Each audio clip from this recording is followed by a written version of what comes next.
Hello everyone, and welcome to Program Your Life. So when it comes to our chakra system, we know we have different chakras, our heart chakra, our sacral chakra.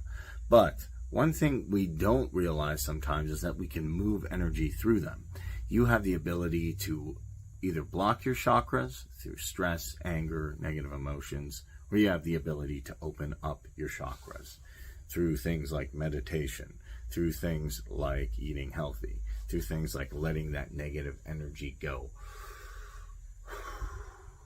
And understanding the chakra system not only allows you to be better in tune with your body and your health, but allows you to understand how energy flows through you truly.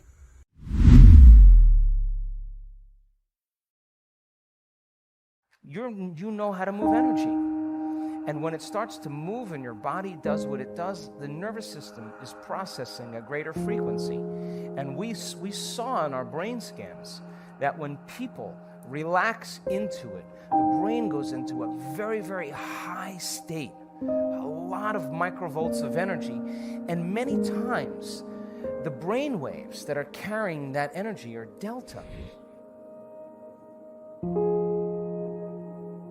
Let's start with a brief review of the anatomy and physiology of your brain and body. Each one of these individual energy centers of the body have their own frequency. They carry their own message or their own intent because all frequency carries information. They have their own individual consciousness. They have their own glands, their own hormones, and their own chemistry, as well as their own individual little brains. Now, the sexual glands, or the sexual organs, are related to the first center.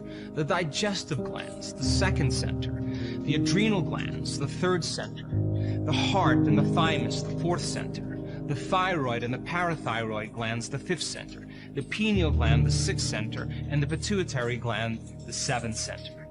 In addition to having their own hormones and glands and chemistry, they have their own individual little brains. Inferior mesenteric plexus, superior mesenteric plexus, solar plexus, or what we call celiac plexus, heart plexus, thyroid plexus, pineal gland, and pituitary gland. And each one of these individual plexuses of nerves is a cluster of neurons that would be like an individual brain. And whenever energy is moving into neurological tissue, we begin to create mind. So think about this. When energy moves into your first center, a certain set of glands, hormones, and chemicals are released, and it begins to produce its own energy.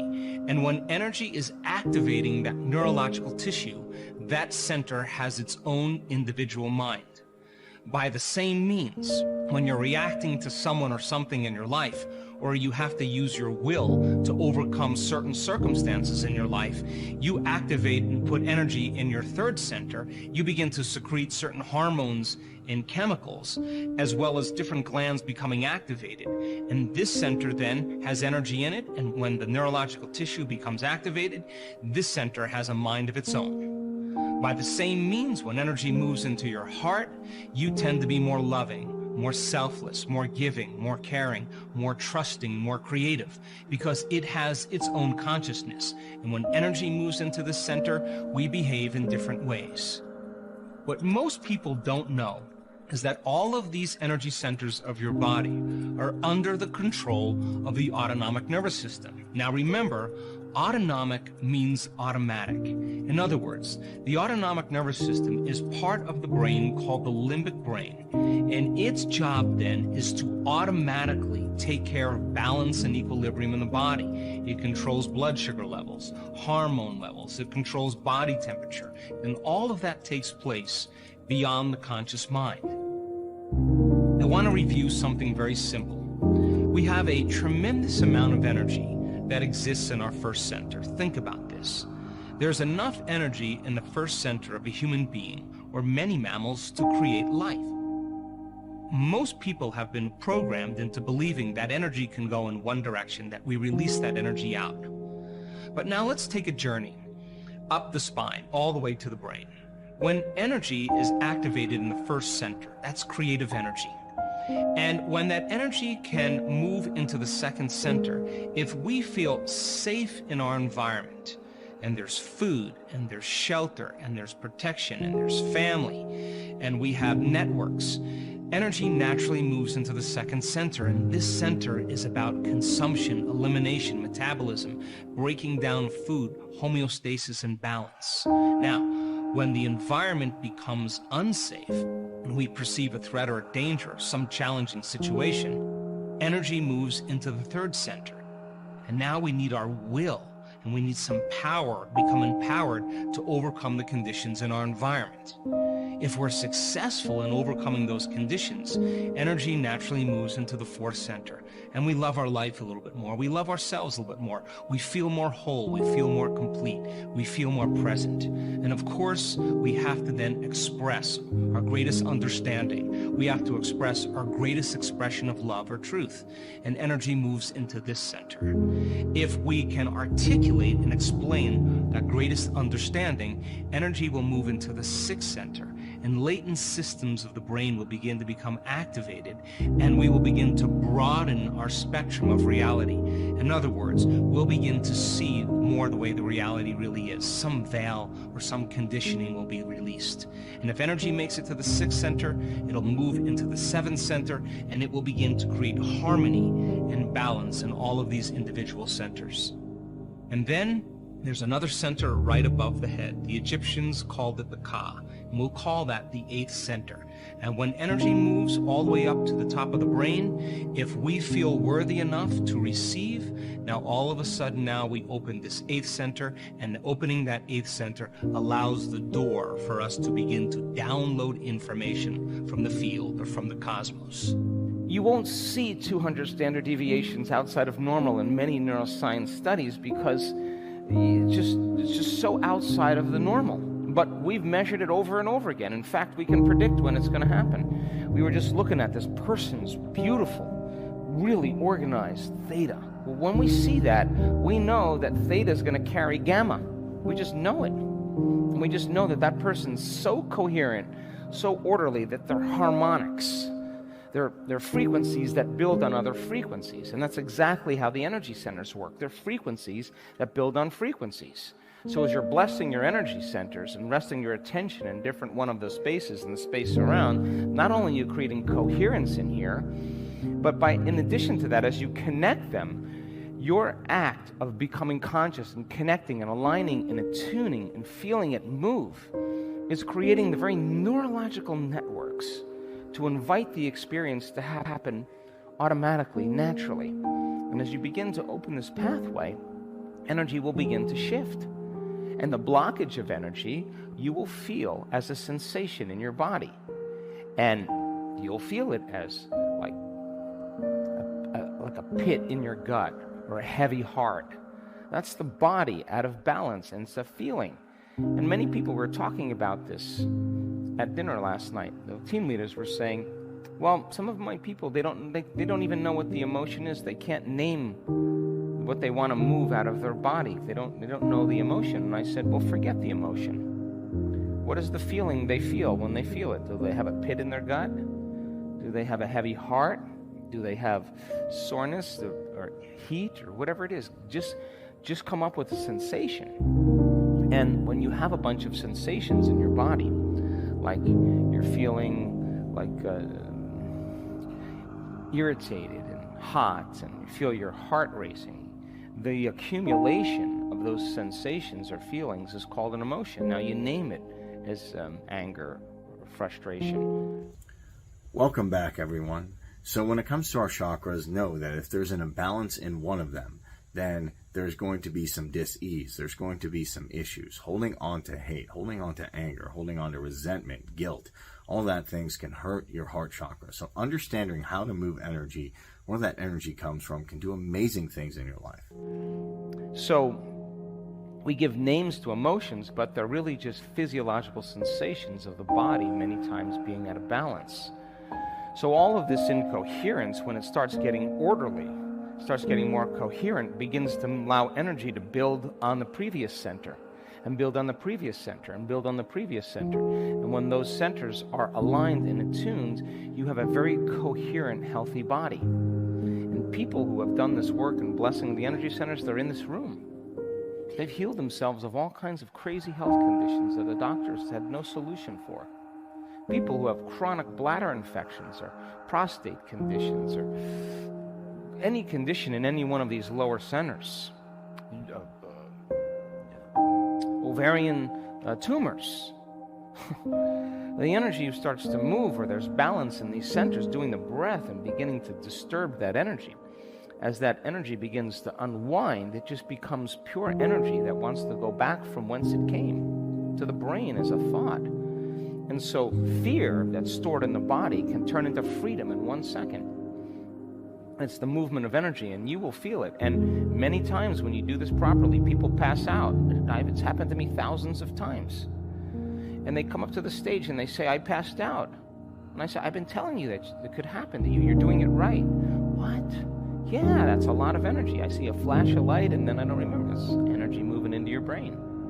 In the beginning, it scares people because they don't know what they're losing control. But that's a good squirt of energy making it into your brain. Now, then the body will adapt because it'll be able to process a greater frequency. But when it first happens, it scares a lot of people because it's just raw energy moving back. So, gamma happens when there's an enormous amount of energy or release into the brain. Gamma happens at times, even when you open your heart, you'll see spurts of gamma. When I say certain words, when we are doing a meditation, I can say a certain word and the brain scientists can tell you we could have 14 people having their brain scanned and they all go into gamma at the same time. All of them. Because they're associating those words. And that's exactly what I want to have happen. So as a facilitator, so we study that. We study the best way to communicate. But building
The model with gamma and different frequencies, it's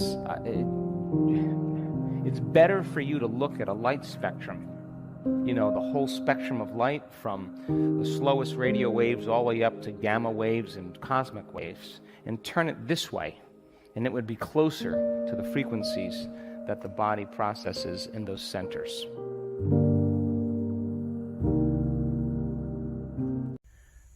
Welcome back, everyone.